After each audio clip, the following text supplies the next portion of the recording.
Previously on Live to Fish Outboard Repair, I was working on this 3.9 and the rest is history.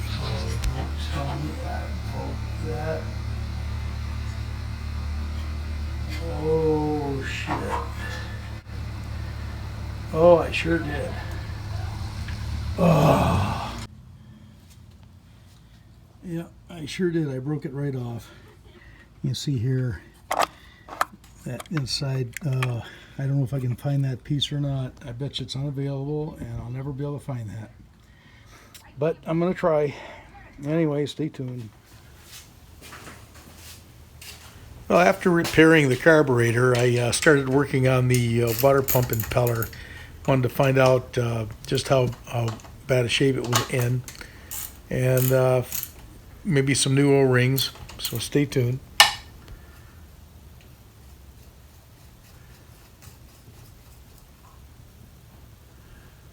Well, looks like the shift shaft O-ring is in bad shape. That's probably got to be replaced. The seals seem to be okay according to the pressure test we just did.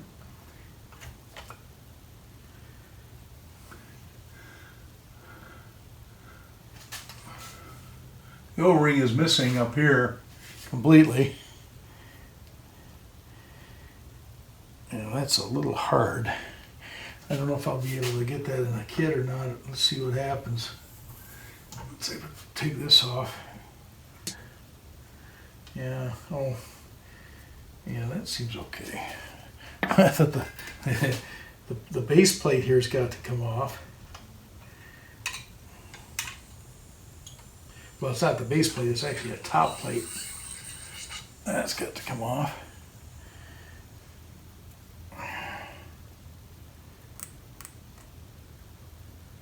It don't look too bad. All the splines, well, all the splines but one are going in. No, wait, I take that back. I've got three of the pump impeller arms are going the right direction. There's the other three that are not. But they're not broken. It's just not pumping. So, let's see what we can do. We can get this out of here.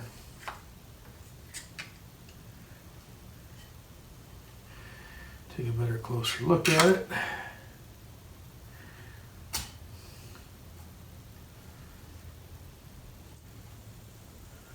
Huh.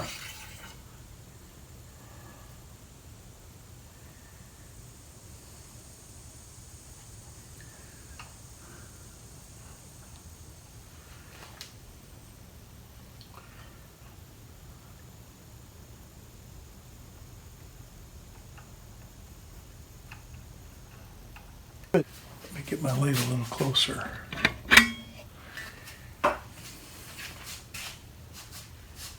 Oh, there it is. Okay, now I see it. It actually looks like it's part of the drive shaft. It's just got a little tiny little divot in there. It's interesting. Most of the time they're a Woodruff key that. Can you see it down there?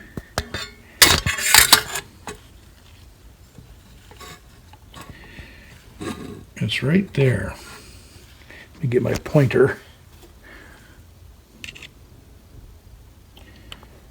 It's right there. Maybe I can turn it a little there. You can see that a little bit better. Again, right here. That's the Woodruff key. And I don't think that even comes out of there. If it does, it should.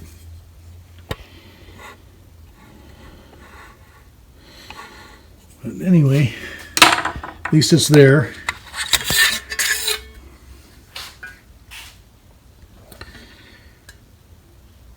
The cup inside, I'm looking to see if there's any wear and tear down there.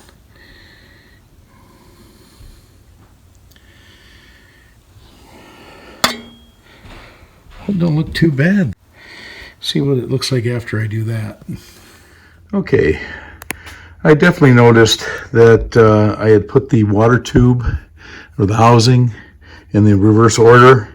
So the tube itself has got to be to the left of the shaft, and then of course to the left of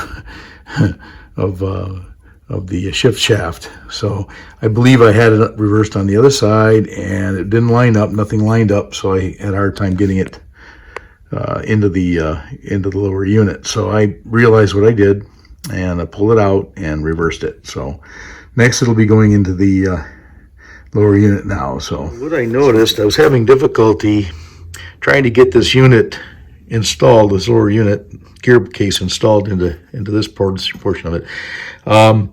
What I discovered is that I can flip this thing upside down, just like you see on the ground. It's kind of stable that way. But if you look down in there, the shift shaft is not lined up. If I move the shift shaft, you can see I can actually reorient that to where it moves so that I can get that shift shaft in there. I was having a heck of a time figuring this out, but now I think I've got the trick. But it's going to be tricky because I've got to be able to hit that shift shaft or that lever so that I can bring that other part of the shaft into position to get that in there. So stay tuned. I won't be able to show this. I'm going to have to put the camera down in order to try and get this all lined up. But you see what you got to line up the tube, the water tube down there. That's here. Get the shaft, the drive shaft into the proper position, and then also line up this shift shaft to get everything properly installed. So stay tuned.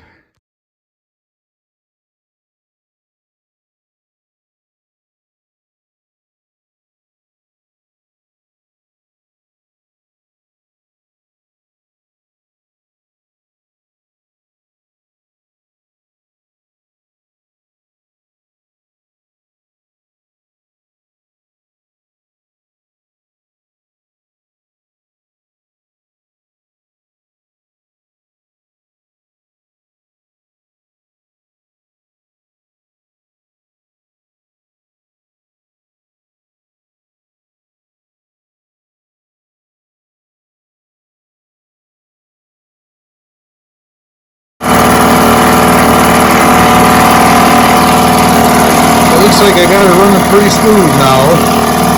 See this peeing out the side here. Pretty hot, but it is peeing.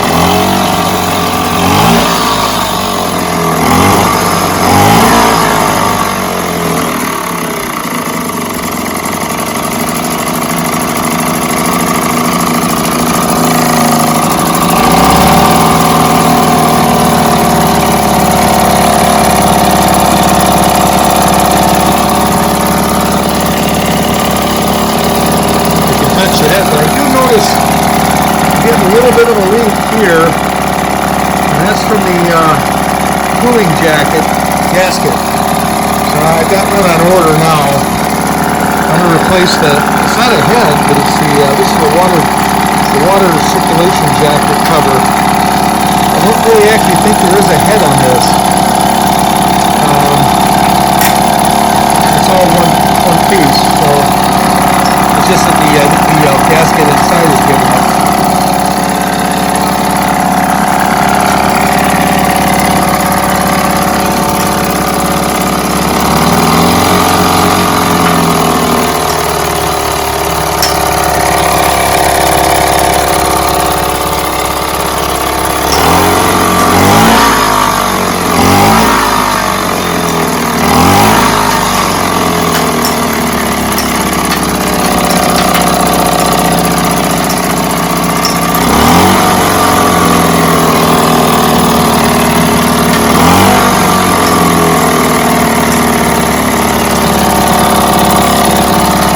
This little guy does not have a thermostat, so it's just direct flow water coming up the tube and around the head, so around the engine. So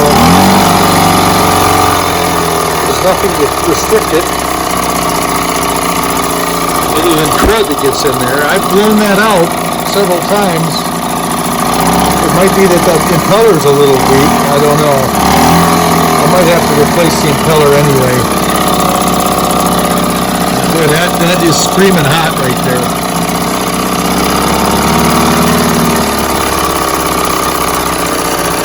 And that could be normal for this old engine. I really don't know. If there's people out there that know this, that are used to these vintage motors, chime in and give me an explanation, because why is that only intermittent with the P in? So it's like when I rev it up, it comes out pretty good. High idle, comes out pretty good.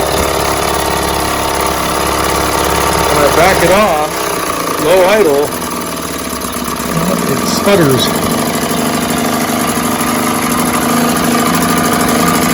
That seems a little strange to me, but maybe that's completely normal.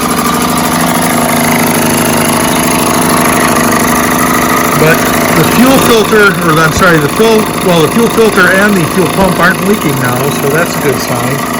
Everything seems to be functioning like it's supposed to. And so once I'm happy with this, then I'm going to put that bracket on and secure it, and I'll have a kicker motor.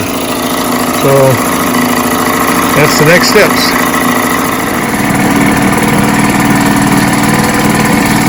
So I've had this running probably for half an hour or more. I think she's good. She's holding an idle pretty well. She's pinned. It's also leaking out the water jacket inside. That's why it's leaking air.